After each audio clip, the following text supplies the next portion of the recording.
ভিডিওর শুরুতেই তোমাদেরকে বলে রাখি, আমি তোমাদের কাছে ক্ষমা প্রার্থী। আমি তোমাদের কাছে ক্ষমা চেয়ে নিচ্ছি, কারণ কি বলবো, আমি বুঝতে পারছি যে আমি ভিডিও নিয়ে আসতে পারছি না বলে অনেকের রাগ হচ্ছে। এমনও সাবস্ক্রাইবার আছে আমার যারা বলছে যে দাদা তুমি ভিডিও নিয়ে আসবে না, আমরা তোমাকে আনফলো করব। দেখো কি বলবো, মানে প্রথমে তো বলি অসংখ্য ধন্যবাদ কমেন্ট করার জন্য। তোমাদের এই কথাগুলোর জন্যই আমি মোটিভেট হই, আমি মোটিভেশান পাই তোমাদের এই ভালোবাসার জন্যই। তোমরা যে ভালোবাসো, যাই হোক। তো তোমাদের দাদা একটা নতুন কিছু করতে আছে, ফেসবুকে একটা নতুন চ্যানেল করেছে, তো সেই জন্যই আর কি খাটছিলাম, আমরা নতুন কন্টেন্ট নিয়ে আসতে চলেছি। তো সেই জন্যই আমি তো দেখো, আমি তো সব কিছু একাই হ্যান্ডেল করি, তো এবার সবগুলো করা সম্ভব হয় না, এই জন্য একটু মাঝখানে গ্যাপ হয়ে গেছিলো। বাট তোমরা চিন্তা করো না, আমি খুব তাড়াতাড়ি নিয়ে আসছি, খুব ভালো ভিডিও নিয়ে আসবো তোমাদের জন্য।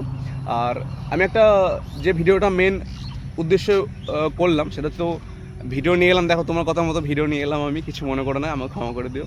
আর সেকেন্ড হচ্ছে যে তোমরা বলছিলে যে 1 লাখের ভেতরে দাদা কোন স্কুটিটা ভালো হবে।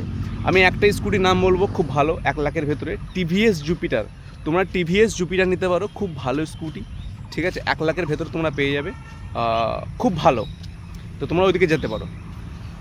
বাকি যদি আর কারো কিছু জানার থাকে আমাকে অবশ্যই কমেন্ট করো। সো বৃষ্টি শুরু হয়ে গেছে, এবার মনে হচ্ছে আমাকে বাড়ি যেতে হবে, কিছু করার নেই। সো ভালো থেকো, সুস্থ থেকো, বাই।